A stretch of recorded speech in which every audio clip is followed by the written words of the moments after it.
You have to do it this way. You have to buy the thousands of pounds of equipment. You have to do it the way that I say you have to do it. Hello there and welcome back, my friends. Welcome back to another video. In this video we're talking about a subject which initially I wasn't actually annoyed about, but since doing my due diligence and reading up on the subject I am a little bit frustrated. We're talking about canister filters on reef tanks or saltwater tanks. Normally before I make a video I go ahead and have a look at what other people have done, what people have written on the subject, just do a bit of research, you know, due diligence, things like that. And I cannot believe the amount of disinformation and just utter rubbish that's been put on the internet as facts when it comes to this subject. Basically, the subject matter is, can you run a marine tank without a sump? So firstly, let me just clarify what I mean by a sump, because there seems to even be argument over what a sump is. In my mind, and I'm pretty sure in a lot of people's minds, a sump is the tank that you have directly beneath your main reef tank. They're two separate tanks, but they're connected via pipework, and then the water that goes into the sump has been filtered and whatever, then gets returned to the main display by a return pump. That is a sump in my mind. So tanks like the Fluval Evo and the Fluval Flex and other tanks which have a hidden compartment in the back of the tank which houses all your filter media. So you have a bit of plastic basically, some compartments at the back, a weir system that allows water through it, and in the back of that you have your filters, you have your heater and so on. That is not a sump, that is just a hidden filter compartment. I've read comments on other videos where someone's gone, I have got a sumpless tank, but they've got one of these systems, and people are saying, well, you've got a sump. That is a sump. It's not a sump. Now, I'd like to also say that I do like sumps. Sumps are a very good invention, and if you can have a sump on a tank, it's probably the best solution, because sumps allow you to do lots of things that a canister filter won't allow you to do. You can put skimmers down there, you can put heaters down there, filter socks, all sorts of things. So I'm not actually anti-sump. I like sumps. If you can get a sump, then go for it. And I'd probably recommend having a sump over an external canister filter every time. If I could have a sump on this tank that I'm showing you here, I would, but I can't. But that doesn't mean I can't have a saltwater tank. And that's the crux of the argument that I'm trying to talk against here, because a lot of people are indoctrinated into thinking that if you can't have certain things, you can't have a reef tank. And I think it's total rubbish to have this point of view, because you can see right here is a reef tank. Okay, it's full of macroalgae, there's a few corals, but I can't get corals at the moment because of the way the world is. There's an anemone, there's some polyps, there's a toadstool, there's loads of fish. And what are we running on here in terms of filtration? An FX4, and that's it. An FX4, oh, and a surface skimmer as well, because on tanks without sumps and that overflow system you do get a lot of the films on the top, but that's easily fixed with the surface skimmer. So I've done my research, I've looked into this, and the arguments against running a canister filter on a reef tank are paper thin, I would say. Paper thin. As you're probably aware, canister filters are renowned in freshwater fish keeping as the best filter you can get. If you're going to get a filter on a freshwater tank, make sure it's an external filter, because they are brilliant. They're much better than internal filters or under gravel filters, and they are renowned as well for being easier to clean than an internal filter. But then you go over to a marine system, and then suddenly the argument against using an external filter is they're tough to clean. I don't understand this. They're not tough to clean.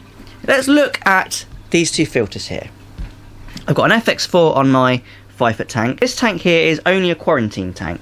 So I've picked up some black clowns. I've got 4 here. Pretty nice clowns. They're in quarantine, so this tank's nothing special. And this tank's running off a Fluval 207. And in my opinion, the Fluval 207 is probably one of the easiest external canister filters to clean in the world. I've done a video on it. You can watch it. It's so simple. You know, you don't need to be a genius to clean one of these. And the same with the FX4. All you have to do is disconnect the pipes, which hold water, and then take off the lid, and then you have access to your media. You can take the filter away. You can do what you like with it. It's not hard to clean. And that's the main argument against an external canister filter, is that they're hard to clean. Unbelievable. I can't get my head around it. And then the next one is... I'm just going to go through all of the arguments actually at this point because I've written them down because I had to. The next one is that sumps add water volume. Yes, they do. They do add water volume, correct, yes. Okay, so congratulations. You will lose a bit of water volume if you don't use a sump, okay? And then there's less surface area for biomedia in a canister filter than there is in a sump. Okay, this might be something that I fundamentally disagree with people who are using this argument. In my opinion, and this is just my humble opinion, if you're going to be running a reef tank, the biomedia is the reef, okay? This is the biomedia. The live rock's the biomedia. The sand bed is the biomedia. Everything in your tank is the biomedia. You do not rely on your sump or your canister filter to be biomedia for your reef tank. I've always run a marine tank as the live rock being the biomedia, and I've always been told that the live rock's the biomedia, which is why we use live rock. It's why we have rock that's porous. It's because we are using this as the biomedia. So to then counter a canister filter because you don't have enough space for biomedia, which is untrue anyway, because canister filters are designed to have biomedia in them, purely because on a freshwater tank you don't have live rock. You rely on the canister filter as your biomedia. So that just doesn't make sense. Contradicts itself. Now, the one argument I actually do agree with is the fact that when you use a canister filter, you have to have your equipment within the system, within the tank itself. And I agree with that. And that's one of the reasons why I really like sumps. It's because you hide it all. If you look on this tank here, I've put my heater in the tank. I've got my output nozzles, which you'd have anyway with a sump, and my intake, which you probably wouldn't have because you'd have a weir, and then I've got a surface skimmer. So yes, this has added a bit more equipment to my tank. I haven't got a skimmer on here, which I probably might have if I've got a sump on here, but I don't need a skimmer on this tank. I don't have any skimmers on any of my systems, and they all run really well. So actually, yes, if you run an external canister filter, you are going to have more clutter in your tank. And then the next one is the fact that canister filters become nitrate factories. Okay, yes, possibly, but then the argument for that is they become nitrate factories if you don't clean your external canister filter regularly. Alright then, so basically clean your external canister filter on a regular basis, as you should be doing anyway.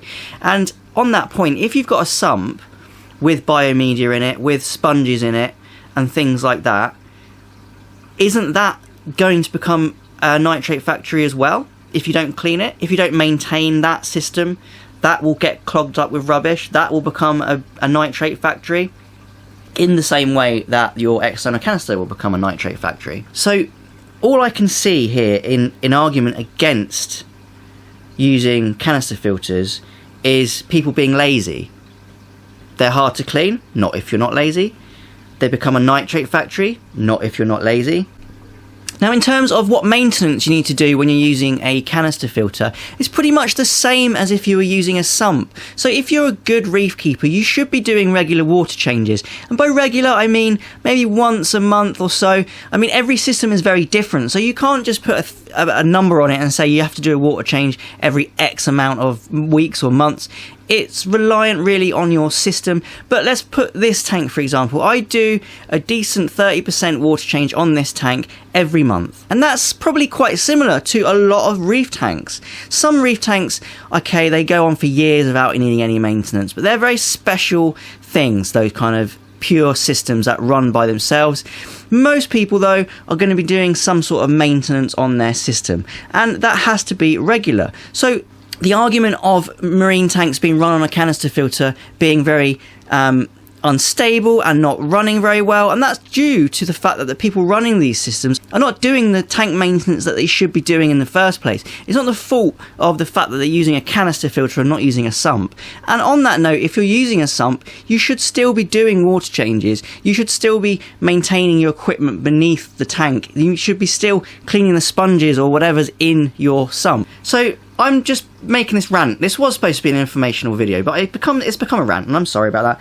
But it annoyed me because it's just so much disinformation on the internet, and people feel like there's one way of doing something. You have to do it this way. You have to buy the thousands of pounds of equipment. You have to do it the way that I say you have to do it, otherwise it's not going to work.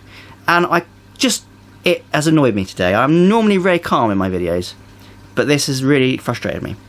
So that's what I'm saying. You can use external canister filters on your reef tanks. You can. So in summary, now I've calmed down a little bit, sumps are great. I like sumps, and I would use a sump every time if I could, because they are brilliant. They're designed to do a certain thing, and they work perfectly for that thing that they do. However, you can't always use a sump, and you shouldn't be deterred by the fact you can't put a sump beneath your tank. You can run a marine tank without a sump. You can run a marine tank without a skimmer, as you can see here. So if you're new to the marine keeping hobby and you're looking at how, maybe you've got a desk in your bedroom or something, you can't put a sump in there. You've got a 125 tank. You want a marine tank, but you're being told by everybody that you can't do that because you need all this stuff. Just don't listen to them. Go out, buy a little canister filter, probably a 107 or a 207. Get some decent lighting and you can have a marine tank. So thank you for watching this video. I have been in a bit of a grump through the whole thing, but I appreciate watching it. Leave a dislike or a like or a comment or whatever you want beneath it, because I'd like to hear your comments and opinions on this subject as well. And also make sure you subscribe or unsubscribe if you didn't like what I just said to my channel or from my channel. Have a lovely day. Thank you so much for watching, and happy fish keeping.